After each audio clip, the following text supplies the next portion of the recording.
The 2024-25 Premier League campaign is on the horizon. In preparation, we're previewing every single team and discussing how they'll shape up over the next campaign. We take a look at the transfer business conducted by the teams so far and offer suggestions of who else they should move for before the season gets started. Today, we talk about Fulham. After a fairly decent 23-24 season, we look at how this campaign will go. We discuss the impact of losing João Palhinha and whether they could be dragged to the relegation battle, but we also discuss the prospect of them pushing towards the top 10 with a few more signings. This is our 2024-25 season preview for Fulham. Alright, let's talk about Fulham then. It's a bit of a weird time for Fulham. Over the last few years, they felt like they're building towards something. They've not really been in trouble of going down. They've not really pushed towards Europe. We've seen them have quite a lot of activity and the squad's changed quite a bit. Obviously, that first season back in the Premier League, they're really strong. They had Mitrovic firing in goals. Last season, they sorely missed Mitrovic. But Rodrigo Muniz did a decent job at replacing those goals. But last season, Fulham 13th in the league, not bad. No, it wasn't bad. It was a bit of a flat season, I feel, for Fulham. But they're kind of one of those teams that I think goes under the radar a little bit because, they, as you say, they don't lose enough games to be troubled with relegation, but they aren't winning enough. You know, they're not high-flying to the point where they're pushing up the league and climbing into that top 10. So they are. I do feel like they go unnoticed a tiny bit for the work they put in. 13th last season isn't terrible at all. It's a good platform to build off going into this season. Fulham fans, we hopeful. Marco Silva's a good manager. It's a decent 11. It's got some good quality in the squad. I think we can see maybe them push on into as the seasons go on. But yeah, last season it was a bit. I think that we're hoping to make more headway. Yeah. The next season. I think the other problem is they don't get much attention because they beat the sides they should beat, but then they don't really challenge the top teams in the league. Whereas you think of Brentford, yes, they were lower than Fulham last season, but they went and got results against some big sides and they showed some giant killings at times, despite the fact Fulham over the season actually were more consistent. But again, people just don't notice that because they don't go and beat big teams. But yeah, I think a huge strength for Fulham is that they are incredibly defensively solid. We've seen that over the last few seasons. I think a key part of that, and we're going to speak about his departure now, is João Palhinha. Let's get on to incomings and outgoings. Palhinha will start with then, since I've mentioned him, 44 million to Bayern Munich.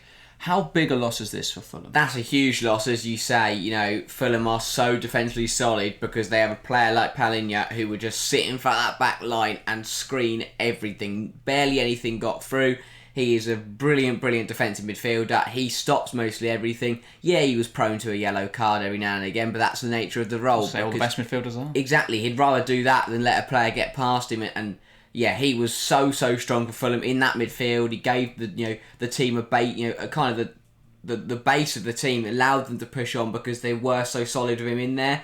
It's a good fee to receive, 44 million. You can do quite a bit with that kind of money, but it is a massive loss. Yeah, I think it was a bit of a coup when they signed him, to be fair, because teams like Arsenal, Manchester United were vying for his signature, and then Fulham just suddenly, surprisingly signed João Palhinha, and he's been an absolute rock in that side. And as you say, not only with his defensive work, but also progressing that ball forwards. He ignites a lot of those Fulham attacks. It is worth saying that Fulham's defence isn't just João Palhinha and vibes. They have also got some strong players in there. I think Bernd Leonard's been one of the top goalkeepers in the league over the last few seasons. So since he's joined Fulham, he's done really well. I think that Calvin Bassey had a good first season. I think Anthony Robinson's quite a strong left back. The other problem now, Tosin Adarabioyo leaving on a free to join Chelsea. That's another big loss because he's been there quite a while, Tosin. He is quite an integral part of this Fulham side, quite a key figure in the side, and he's now gone for free. It's another big loss in that Fulham backline. Yeah, he's a solid centre-half. He's putting some really good performances in a Fulham shirt, and not only to lose him, but to lose him for free as well, it could be really costly. This is... Fulham are bleeding a little bit here, losing two big, key players in their 11. They're going to have to start replacing wisely. We'll get on to incomings, we'll get on to transfers in a bit. But they're losing big players. Tosin is another big loss. Yeah, definitely so. And then obviously Bobby Decordova-Reid as well, leaving for Leicester. He's been a fairly reliable player for Fulham. He's someone who I don't think is a top quality Premier League player. He's a very good Championship player, and he cuts it just about in the Premier League. He's someone Fulham, I don't think they'll be too gutted to lose, but it will leave them a little bit short in areas. Let's move on then to incomings, because the first one is a very poetic transfer. It's Ryan Sessegnon joining on a free. Sessegnon was fantastic for Fulham. I think a lot of people forget just how good he was for Fulham when he played for him. He went to Tottenham, it didn't really work out, he didn't really ever get minutes. It was weird because you felt like there was managers in there who Sessegnon really would have suited, like Conte, I think, that would have been a fantastic fit, but it just didn't work out for whatever reason. He had a few injury troubles and stuff like that, so that's been a real shame. But he's now got a chance to come back to Fulham and show he's still that quality player, and I think that's a really nice thing, and I hope we do see that from Sessegnon. Yeah, 100%. It's great to see. It makes sense for him. He's coming back to a club where he likes the atmosphere. He's used to the club. The fans like him. It's good. He's coming to an environment where he can perform well, and we can, as you say, hopefully see him back to his best. If he can have a solid season, that's a big boost for Fulham.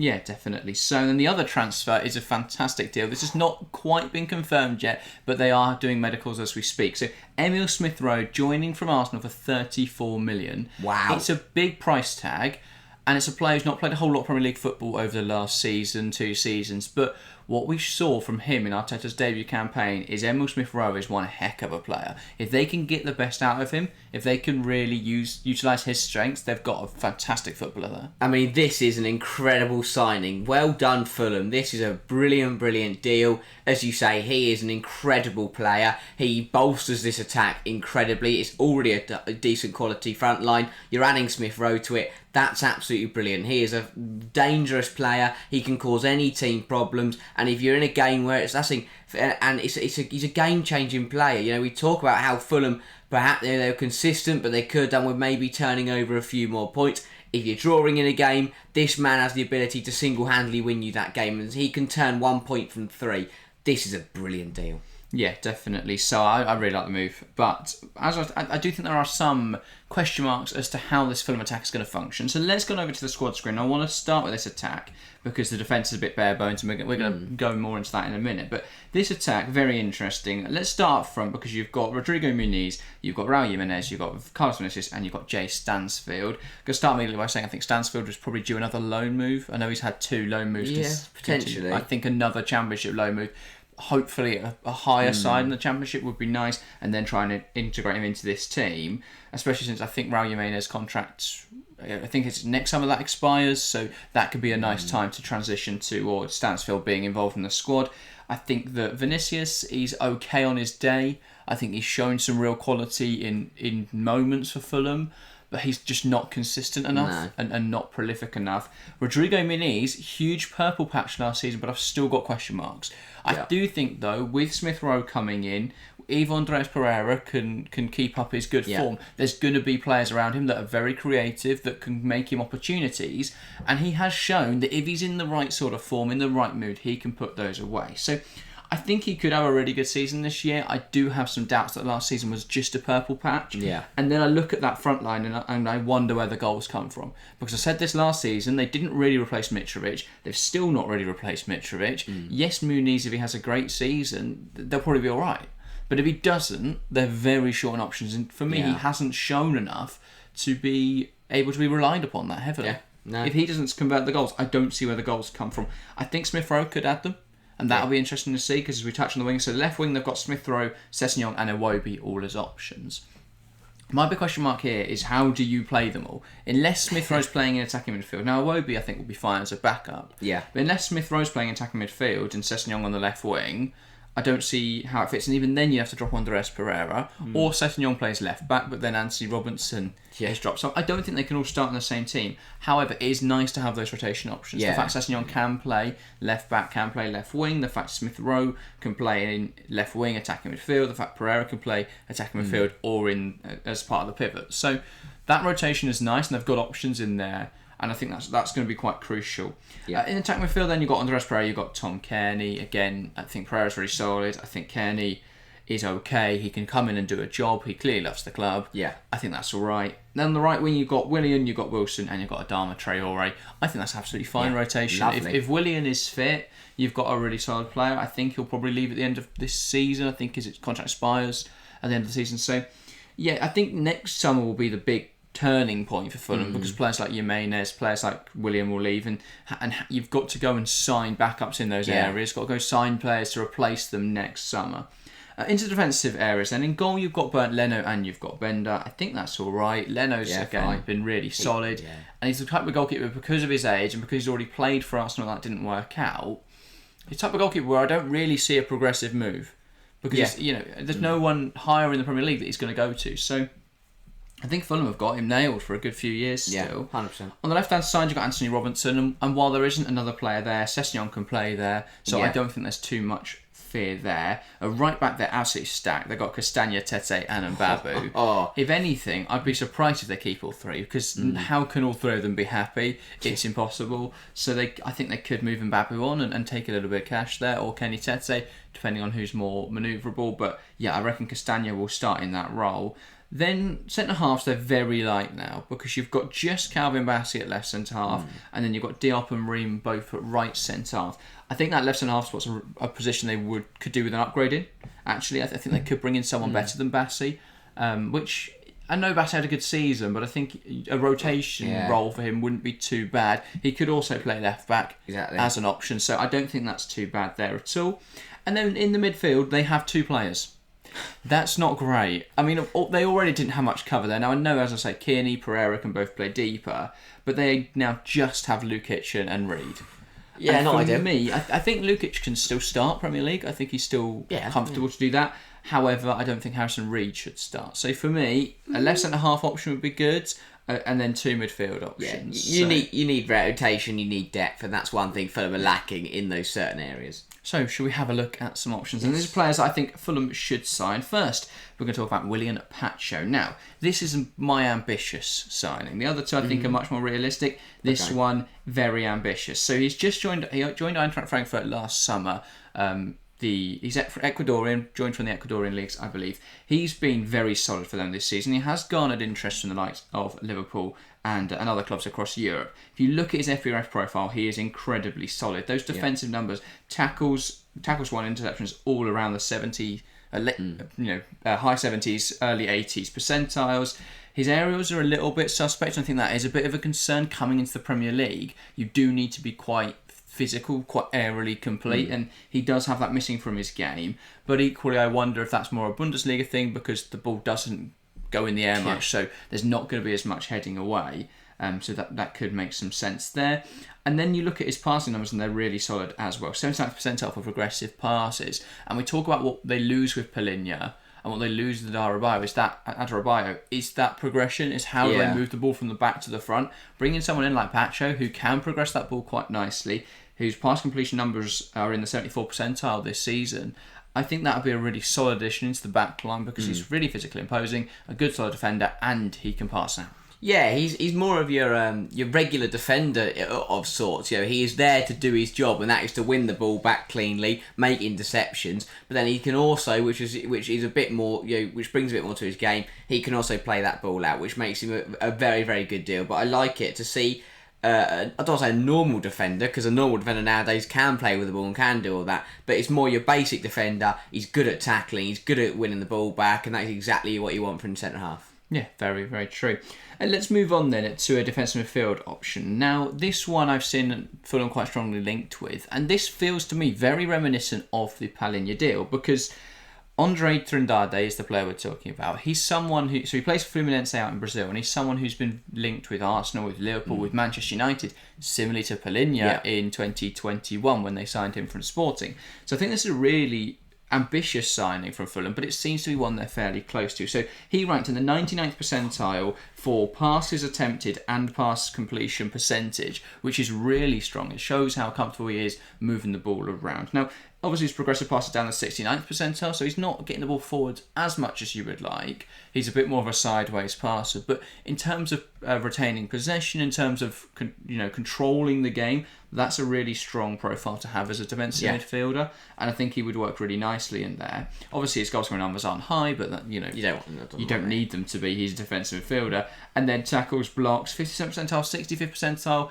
They're not incredible, but my question mark there is, are Fluminense quite a high in possession side, so maybe they don't need so much defensive a cover. So I think Andre would be able to adapt that into the side and for playing for Fulham, and I think he'd work quite nicely. From the small clips I've seen of him, he looks quite a bitey defensive midfielder, one of those that is an absolute ball ache to try and play against because he's relatively short and he's very aggressive. So looks like a very good player, and I think it'd be a real coup for Fulham around that £20 million mark. I think, which isn't a bad price to pay considering how much they've sold Palhinha for. So seems like a really solid replacement. Yeah, I mean, a lot of people know who this guy is. There's been a lot said about him, as you say. So for Fulham, it would be another, a very good steal from under the noses from the big teams.